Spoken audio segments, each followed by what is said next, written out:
News नशा, आदत हर खबर की। लोकसभा चुनाव और केंद्र में नरेंद्र मोदी की अगुवाई में लगातार तीसरी बार सरकार बनने के बाद अब सबकी नजर स्पीकर के चयन पर लगी है। माना जा रहा है कि भारतीय जनता पार्टी लोकसभा स्पीकर का पद अपने पास रख सकती है। 18वीं लोकसभा के गठन के बाद अब अगले हफ्ते 24 जून से संसद का पहला सत्र शुरू होने वाला है। स्पीकर के चयन से पहले यह सवाल भी किया जा रहा है कि टीडीपी और जेडीयू के दम पर केंद्र में बनी मोदी सरकार आखिर अपने सहयोगी दलों को स्पीकर का पद क्यों नहीं देना चाहती है। 7 चरणों में लोकसभा चुनाव के बाद जब 4 जून को परिणाम आया तो बीजेपी की अगुवाई वाले एनडीए को पूर्ण बहुमत मिल चुका था। लेकिन पिछले 2 चुनावों की तुलना में इस बार परिणाम थोड़ा अलग रहा, क्योंकि अपने दम पर बहुमत हासिल करने वाली बीजेपी इस बार अकेले दम पर बहुमत हासिल नहीं कर सकी। बीजेपी 240 सीटें जीतकर सबसे बड़ी पार्टी बनकर उभरी, लेकिन अपने दम पर बहुमत से 32 सीट दूर रह गई। हालांकि एनडीए 293 सीटों पर जीत हासिल करते हुए फिर से सत्ता में लौटने में कामयाब रहा। एनडीए में बीजेपी के अलावा इस बार नीतीश कुमार की जनता दल यूनाइटेड जेडीयू और एन चंद्रबाबू नायडू की अगुवाई वाली तेलुगु देशम पार्टी टीडीपी की स्थिति बेहद मजबूत हो गई है। टीडीपी 16 सीटों और जेडीयू 12 सीटों के साथ केंद्र में बनी एनडीए सरकार में अहम हिस्सेदारी रखती है और वर्तमान में एनडीए सरकार का भविष्य बहुत कुछ इन दोनों दलों को समर्थन पर निर्भर करेगा। एनडीए सरकार में दोनों दलों की बेहद अहम भूमिका होने के बाद भी भारतीय जनता पार्टी की ओर से लोकसभा अध्यक्ष यानी स्पीकर का पद नहीं दिया जा रहा है।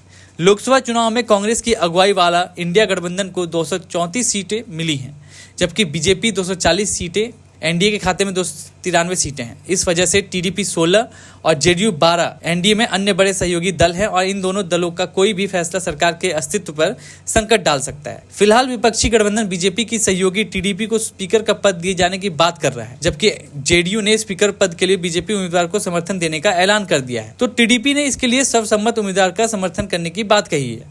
साथ ही कहा यह भी जा रहा है कि बीजेपी जहां स्पीकर का पद अपने पास रख सकती है, तो वहीं वह डिप्टी स्पीकर का पद जेडीयू या फिर टीडीपी में से किसी एक दल को दे सकती है। सरकार बनने के बाद अब संसद का पहला सत्र 24 जून से शुरू हो जाएगा। 26 जून को लोकसभा अध्यक्ष का चुनाव होगा। इस मामले में नीतीश कुमार की पार्टी जेडीयू ने तो अपना मत साफ कर दिया है कि लोकसभा में भाजपा का ही अध्यक्ष होना चाहिए, लेकिन टीडीपी के तेवर अलग दिख रहे हैं। टीडीपी के प्रवक्ता पट्टाभी राम कोमारेड्डी ने कहा कि जब आम सहमति बन जाएगी तभी स्पीकर का चयन होगा। टीडीपी नेता ने कहा कि एनडीए के सहयोगी साथ में बैठक करेंगे और जब उम्मीदवार के नाम पर आम सहमति बन जाएगी तभी सभी सहयोगी उम्मीदवार का समर्थन करेंगे।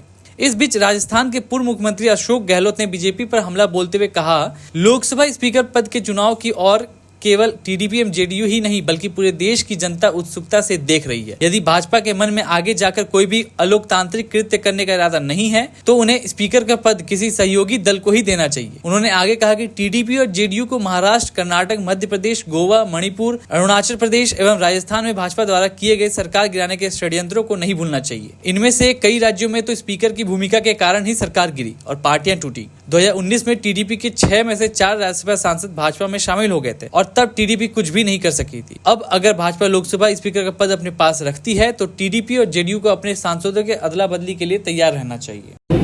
मैं आज के दिन में सिर्फ इतना ही कहना चाहता हूं कि देश का जनादेश, मैंडेट ऑफ द पीपल, देश के जनता ने जो निर्देश दिया है उस निर्देश का पालन करना है। जिसको सरकार में बैठ करके काम करने का संदेश और निर्देश जनता ने दिया है उसको सरकार अच्छी तरह से चलाना है। जिसको विपक्ष के भूमिका निभाने के लिए निर्देश दिया है उसको सकारात्मक विपक्ष का भूमिका निभाना है। चाहे पक्ष हो विपक्ष हो, सबका योगदान चाहिए पार्लियामेंट चलाने के लिए। पार्लियामेंट में हर एक मेंबर का रोल है।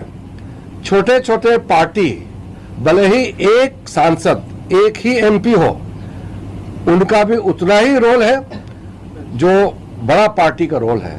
हर एक मेंबर ऑफ पार्लियामेंट का कंट्रीब्यूशन चाहिए पार्लियामेंट को अच्छी तरह से सुचारू रूप से चलाना। इसलिए मैं चाहता हूं कि हम सब पॉलिटिकल पार्टी मिलकर के दुनिया का सबसे बड़ा लोकतंत्र भारत का संसद, इसको अच्छा से चलाएं और हर एक पॉलिटिकल पार्टी को पूरा मौका जैसे देना चाहिए। नियम के मुताबिक राज्यसभा में हमारे अध्यक्ष होंगे, लोकसभा में जो स्पीकर होंगे, दोनों के गाइडेंस में और प्रधानमंत्री जी का दूरदृष्टि विजन है उसके हिसाब से हम अच्छा संसद का सत्र चलाएंगे, ऐसा हम उम्मीद रखते हैं। इसलिए इसमें ऑपोजिशन रूलिंग रोल अलग अलग है, मकसद एक है, देश का सेवा। और पार्लियामेंट में अच्छा बहस हो, कंस्ट्रक्टिव डिबेट एंड डिस्कशन होना चाहिए, ये देश का अपेक्षा है। इसलिए मैं मानता हूं कि सब लोग मिलकर के योगदान करेंगे और जो आगामी लोकसभा राज्यसभा का सेशन होगा उसमें सब लोग मिलकर के हम सकारात्मक भूमिका निभाएंगे, मेरा अपेक्षा है। आपके माध्यम से भी मैं अपील करता हूं कि हम सब का दायित्व है कि देश का जनता ने हमको भरोसा जताया है देश चलाने के लिए और मजबूत लोकतंत्र होने के लिए बहुत अच्छा वाइब्रेंट पार्लियामेंट होना जरूरी है। इसलिए अच्छा पार्लियामेंट चले, यही हम सब से अपेक्षा है।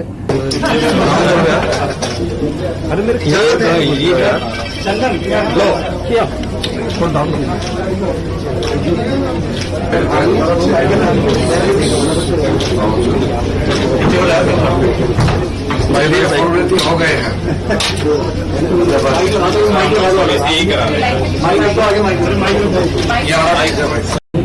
मैं आज के दिन में सिर्फ इतना ही कहना चाहता हूं कि देश का जनादेश, मैंडेट ऑफ द पीपल, देश के जनता ने जो निर्देश दिया है उस निर्देश का पालन करना है।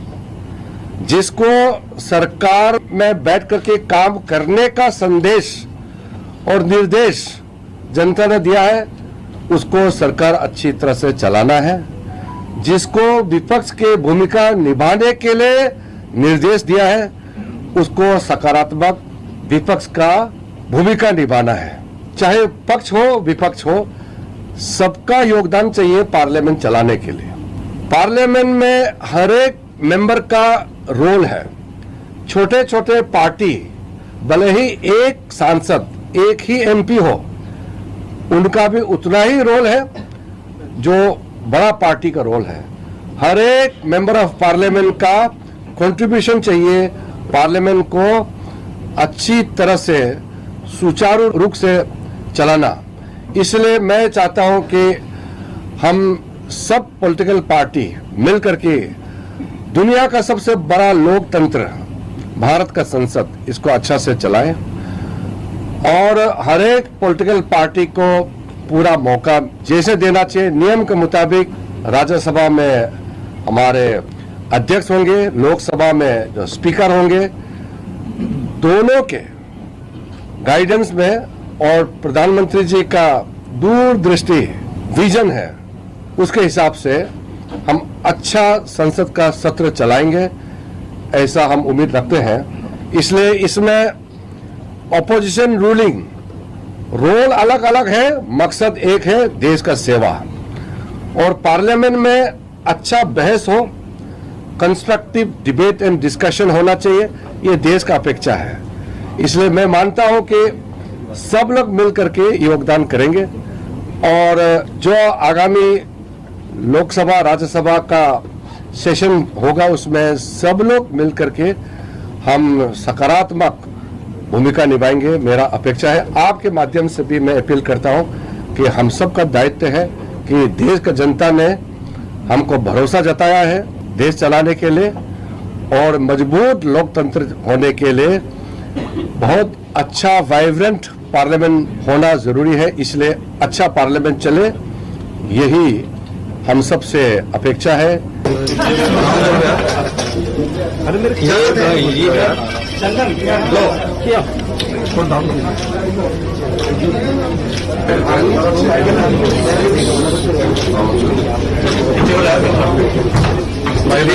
हो गए हैं।